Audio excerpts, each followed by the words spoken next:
A'udzubillahi minasyaitonirrajim. Bismillahirrahmanirrahim. Assalamualaikum warahmatullahi wabarakatuh. Alhamdulillahirabbil alamin wassalatu wassalamu ala asyrafil mursalin wa ala alihi wa sahbihi ajmain. Rabbi israh li sadri wa yassir li amri wa hlul lisani yafqahu qawli amma ba'd. Okey.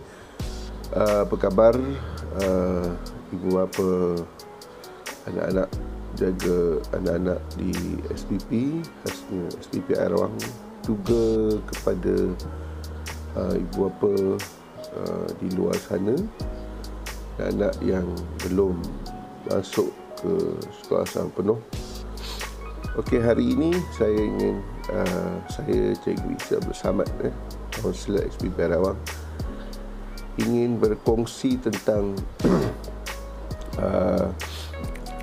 tips-tips masuk ke SPP, dan juga bagi yang anak-anak sudah berada di sekolah masa penuh, apakah peranan ibu bapa untuk memastikan anak-anak itu mendapat A gemuk. Jadi mungkin masa-masa terkejut ingat apakah A gemuk. A gemuk ini diperkenalkan oleh mantan Ketua SPP Arawang, Puan Najah Umi Saadah, lebih kurang 15 ke 16 tahun lalu. A gemuk ni maksudnya dia mendapat A bukan hanya akademik, tapi juga dalam co-curriculum, dalam sahsiah, dalam segenap bidang. Okey, yang pertama, apabila anak-anak mendapat masuk ke SPP, maka sekalung tahniah diucapkan kerana anda mewakili hanya 1% calon daripada sekitar 400,000 orang yang habis menamatkan tahun 6. Hanya lebih kurang 4,000 ke 6,000 lebih kurang. Statistik yang tepat saya tidak ada, tapi itulah bilangan yang dapat masuk ke sekolah asrama penuh, yang telah berjuang melepasi PKSK, Kepentasyan Khusus Sekolah, kemasukan ke sekolah khusus, dan ditunggu-duga. Jadi yang masuk ke SPP adalah cream of the cream. Bila kita survey kenapa ibu bapa suka anak-anak masuk SPP, yang pertama mereka kata sebab anak-anak ni lebih berdikari, lebih menyematkan kos skim makan, dan juga pengikutan, sebab tak perlu nak sewa rendah ke sekolah. Anak-anak pun dapat makan di asrama dengan subsidi kerajaan, di mana di SPP ni ibu bapa bayar kalau bawah pendapatan RM5,000 satu hari, kalau lebih mungkin RM3. Jadi maksimum hanya lebih kurang RM600 untuk makan. Jadi selebihnya kerajaan tanggung. Satu hari makan dulu mungkin dalam RM18 satu hari. Jadi ibu bapa bayar cuma RM3, RM15 kerajaan tanggung. Jadi kita bayangkan satu tahun mungkin dalam lebih kurang RM4,000 ke RM5,000 kerajaan bayar untuk makan. Kemudian anak-anak juga ibu bapa memilih untuk masuk SPP kerana anak-anak yang dapat belajar bahasa ketiga di SPP saja ditawarkan. Ada setengah-setengah sekolah edit lain yang menawarkan di bahasa antarabangsa seperti bahasa Jepun, bahasa Korea, bahasa Perancis dan sebagainya. Kalau sekolah agama lebih lagi, dapat belajar bahasa Arab lagi. Okey. Kemudian anak-anak di SPP ni dapat bersaing dengan kawan-kawan, dapat bersaing dengan kawan-kawan yang lebih pandai, juga dapat masuk koko peringkat antarabangsa, peringkat dunia, mewakili negara. Itulah ibu bapa punya expectation nak masuk SPP. Okey, ibu bapa yang saya hormati dan anak-anak sekalian, SPP ni adalah salah sebuah sekolah khusus yang telah pun wujud di Malaysia ni sejak 132 tahun yang lalu. Lama dah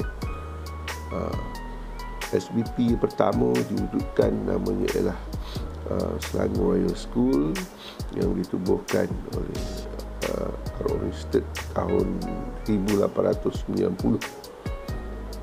Ini untuk elit, untuk golongan bangsawan saja, raja-raja. Lepas tu kemudian ia hanya bertahan memang 10 tahun. Lepas tu wujudnya MCKK ataupun Black College Sekolah Kangsar, juga untuk golongan elit tahun 1902. Diikuti kemudiannya TKC, STF dan sebagainya. Itu untuk sekolah elit. Selepas Malaysia mencapai kemerdekaan tahun 57, maka bertambahlah sekolah-sekolah sempurna, khasnya pada zaman Tun Allahyarham dan Abdul Razak. Dan matlamat ketika itu ialah untuk memperbanyakkan, meningkatkan golongan profesional dan pemimpin, khasnya dalam kalangan bumi putera. Itulah matlamat asas SBP, iaitu melahirkan pemimpin dan profesional.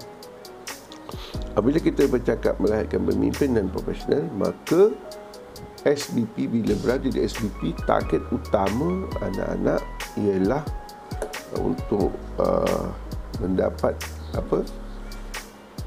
pemimpin dan profesional. Memimpin dan profesional, itulah matlamat SBP. Jadi kalau dah matlamat dia itu, maka targetnya ialah untuk anak-anak ni mendapat beasiswa. Beasiswa targetnya ialah universiti elit dunia. Seperti London School Economics di London, ataupun Imperial College. Kalau perubatan mungkin di Ireland, di Dublin, ataupun lebih baik lagi kepada Harvard atau Oxford. Okey, itulah matlamat SPP. Okey, jadi kalau bercakap tentang beasiswa, di sini saya nak kongsikan, saya telah membuat kajian beasiswa-beasiswa seperti JPA, MARA, Bank Negara, Petronas, UEM, Shell, Peneraju dan sebagainya. Syarat minimum untuk masuk untuk mendapat beasiswa ini, anak-anak dan ibu bapa sekalian, ialah mesti dapat paling kurang 9A+, 8A+, 7A+. Kalau nak dapat beasiswa yang paling elit lah, iaitu beasiswa dipanggil PPN, di bawah JPA, itu untuk program penajaan nasional. Syarat minimum mesti dapat 9A+, dan yang lain tidak kurang, mesti paling kurang A-. Maknanya 9A+, dan subjek lain tidak boleh bawah daripada A-.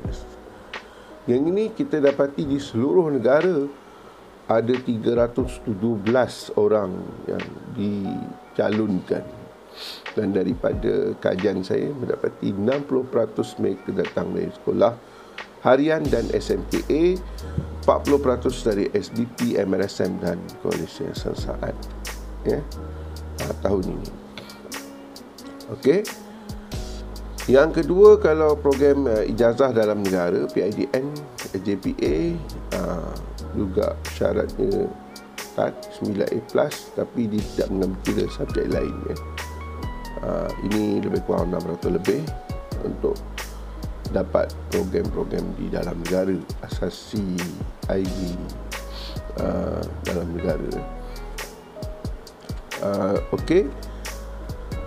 Seterusnya, kalau kita pergi kepada program lain seperti UEM, Shell, Peneraju, MARA, juga program JKBJ ataupun program khas ke Jepun, Perancis dan sebagainya, itu 8A+.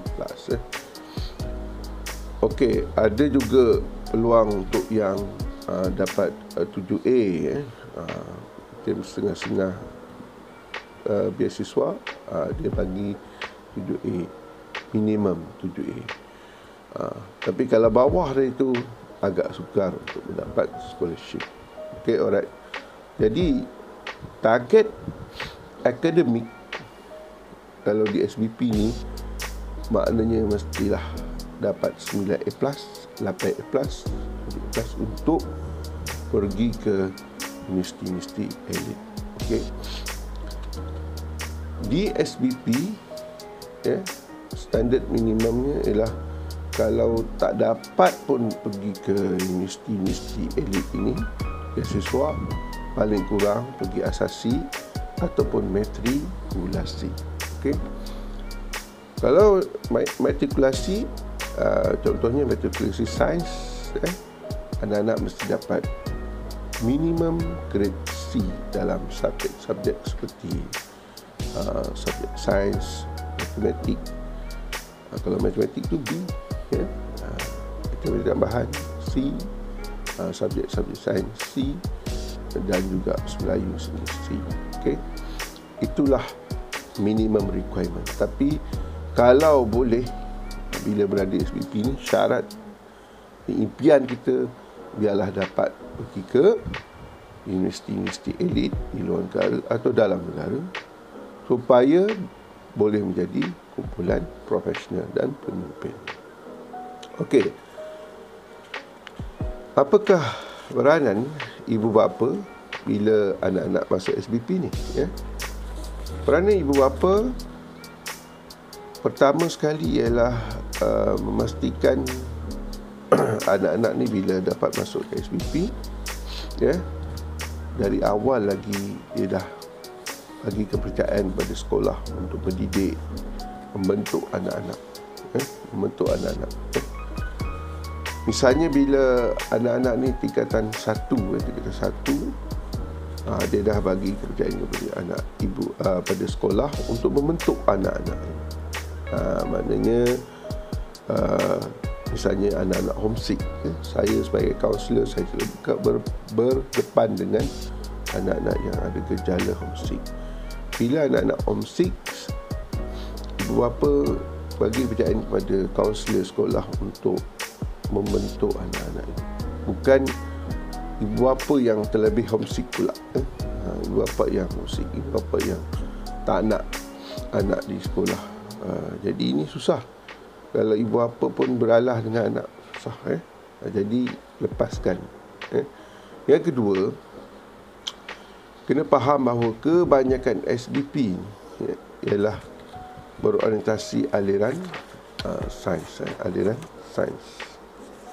Jadi kebanyakan sekolah asam penuh ni, bila anak-anak dia masuk dia kata 4-5 duduk dalam aliran sains. Ada setengah-setengah SBP yang ada aliran akaun, seperti di Semak Labu, mungkin di Semak Kajang, dan sebagainya. Tapi kebanyakan. Jadi bila anak-anak ni tingkatan 1 lagi dah letakkan mindset dia untuk menguasai bidang sains dan matematik, pengukuhan sains dan matematik dari awal. Jadi bapa perlu memantau anak-anak ini dari masa ke masa, supaya dia punya pencapaian akademik dalam sains dan matematik.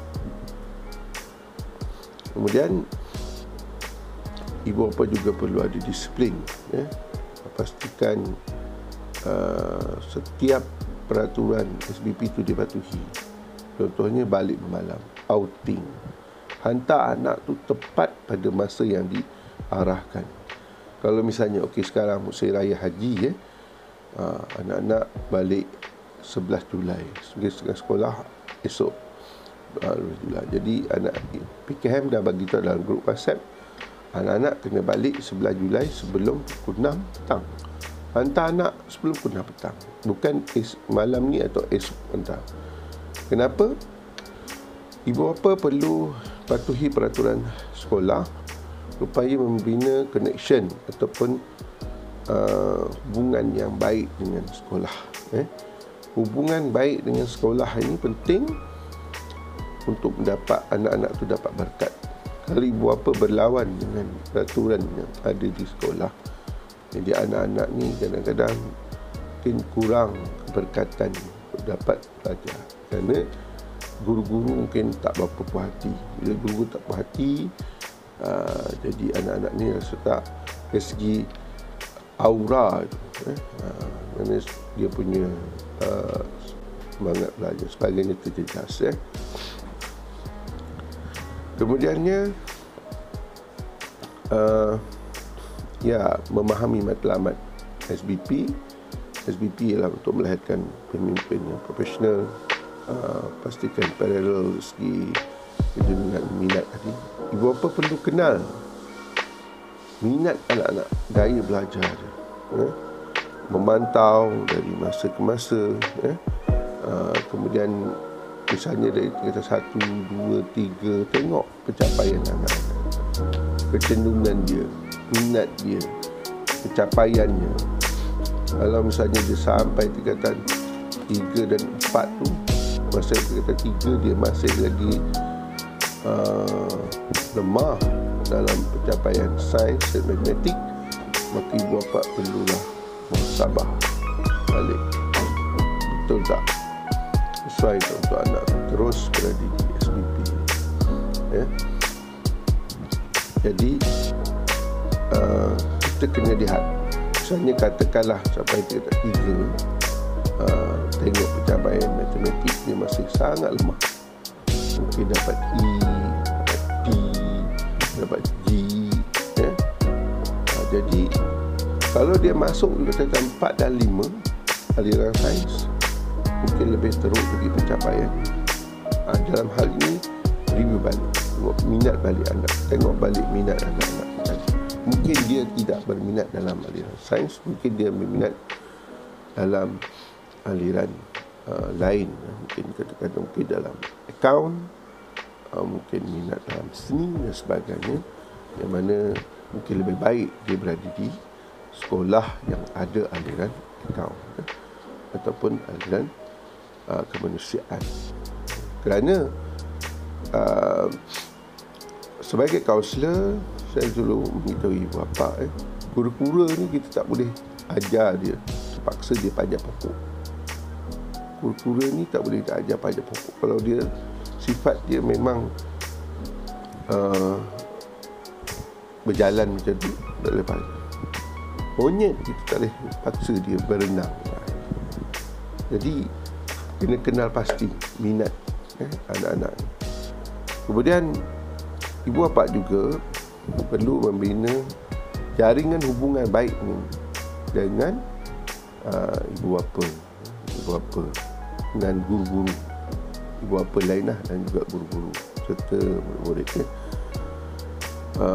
juga staff, termasuklah Pak Gad. Kalau masuk sekolah tu angkat tangan, contoh kena meringankan tulang, membantu sekolah dalam apa juga urusan. Misalnya kalau sekolah nak buat program, nak kena mungkin kumpul duit, buat apa, ringankan tulang. Dan ini akan memberi keberkatan pada anak-anak nak belajar. Jadi insya-Allah kalau ibu bapa ringan tulang membantu, Allah mudahkan urusan anak-anak belajar. Kemudian ibu bapa dari awal lagi, seperti saya kata, tolong kenal pasti minat anak-anak ini, dan juga bagi yang mungkin belum masuk SBP lagi sebab asal penuh, kena faham mengapa anak nak masuk SBP, kenal SBP. Jadi sebelum itu saya ada menulis e-book, insya-Allah, mungkin bagi yang anak-anaknya masih sekolah rendah. Ini e-book yang pertama lah yang tulis, itu anak nak masuk SBP. Jadi beberapa tips lah nak masuk SBP, cara nak masuk SBP, ada temu duga, memahami SBP sebagainya. Jadi kena faham, kena kenal. Yang kedua, alhamdulillah saya dah berkhidmat lebih kurang 16 tahun di sekolah asrama penuh. Jadi saya telah mengkaji tentang ciri-ciri pelajar-pelajar cemerlang di sekolah asrama penuh. Apakah kekuatan mereka yang ada di sekolah asrama penuh yang mana cemerlang, ya. Dan insyaAllah saya dalam proses menulis buku e-book, ini e-book dia punya montage lah, tips pelajar cemerlang, dan juga mengenali gaya belajar anak-anak, bagaimana tips mereka yang cemerlang ini dapat straight A plus. Apakah kekuatan mereka, apakah angle kelebihan mereka yang boleh ibu bapa pelajari, dan juga gaya belajar anak-anak. Gaya belajar anak-anak ni ibu bapa boleh lihat menerusi cerap menerusi ujian gaya belajar, inventory gaya belajar, juga melalui observation, pelakuan, juga melalui psychonumerology. Ini kita boleh lihat, kita boleh cerap. Bagaimana kita nak mencerap? Malah ada satu kaedah lagi melalui fingerprints, hanya dengan menggunakan cap jari kita boleh kenal gaya belajar anak-anak. Okey. Jadi yang ini insya-Allah saya kongsikan dalam e-books ini, ya. Yang terakhir ialah My Career Passport. Ini projek saya juga lah, projek menulis buku e-book tentang bagaimana kita sebagai ibu bapa untuk menerokai kerjaya anak-anak. Pertama, bagaimana kita nak kenal minat dia, kebolehan dia, bakat dia, potensinya, ya. Kedua, melihat peluang-peluang yang ada. Peluang-peluang yang ada, sama ada peluang untuk dapat scholarship, peluang untuk mendapat tempat di universiti yang hebat di dalam dan luar negara, serta apakah peluang-peluang kerjaya yang cerah pada masa akan datang. Kerana kita sekarang menyediakan anak-anak untuk berdepan senario yang mencabar 5 tahun lagi. Jadi kepada ibu bapa ataupun anak-anak atau siapa saja di luar sana yang berminat, bolehlah WhatsApp nombor saya ni 0172763817 untuk mendapatkan e-book ini, insya-Allah, dengan pelaburan yang sangat minimum lah. Kalau satu buku tu dia kurang RM10 saja. Jadi ini adalah pelaburan untuk anak-anak.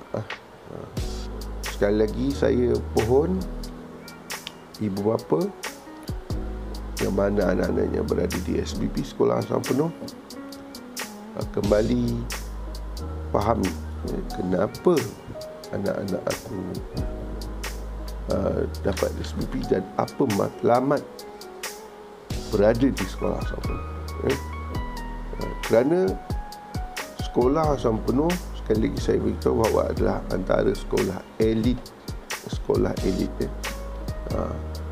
di Malaysia ni, yang mana peluang untuk mendapat tempat di situ sangat terbatas, dan kerajaan memberikan subsidi yang besar untuk anak-anak berada di Sekolah Asrama Penuh. Saya pernah dibayangkan, ini cerita lebih kurang 20 tahun oleh pegawai, satu pelajar SPP itu dia punya kos untuk seorang pelajar lebih kurang harga sebuah kereta putusagara ketika itu lalu 40-50 ribu. Kerana kerajaan tanggung banyak perkara. Tujuannya supaya anak dapat belajar dengan selesa, dapat belajar dengan sekolah yang terkawal, dapat menjadi pemimpin dan profesional yang hebat. Jadi kalau berada di SBP tapi tak dapat perform very well, maka sudah tentu merugikan diri sendiri dan juga negara. Dan lebih-lebih lagi kalau berada di sekolah-sekolah asam penuh yang elit, kita tentu hebat seperti TKST, MCKK, ataupun di sekolah-sekolah yang hebat yang menawarkan dua aliran seperti SBP Temua Tahfiz Ulul Albab, di mana anak-anak ni bukan hanya dapat SPM tapi juga dapat sijil tahfiz 30 juzuk Al-Quran. Subhanallah. Kalau dapat ini, maka anak-anak ini akan menjadi antara intan terpilih, emas terpilih. Seperti anak didik yang sepintar yang baru, Sazwina, yang mendapat 12 A+ dan juga hafal 30 juz Al-Quran. Subhanallah. Peluangnya sangat besar. Jadi rebut peluang berada di SPP. Syukuri nikmat dapat SPP dan pastikan insya-Allah biiznillah anak-anak yang dapat masuk SPP ini dapat akhirnya menjadi pemimpin yang gemilang dan terbilang suatu hari nanti. Sekali lagi saya ucapkan tahniah kepada ibu bapa yang anak-anaknya dapat masuk SPP. Bagi yang berada di SPP, teruskan istiqamah, anak-anaknya disiplin. Ibu bapa juga teruskan berdisiplin, teruskan bina connection dengan anak-anak, dengan ibu bapa, dengan guru-guru, dan insya-Allah jumpa kalian semua di puncak kejayaan. Assalamualaikum warahmatullahi wabarakatuh.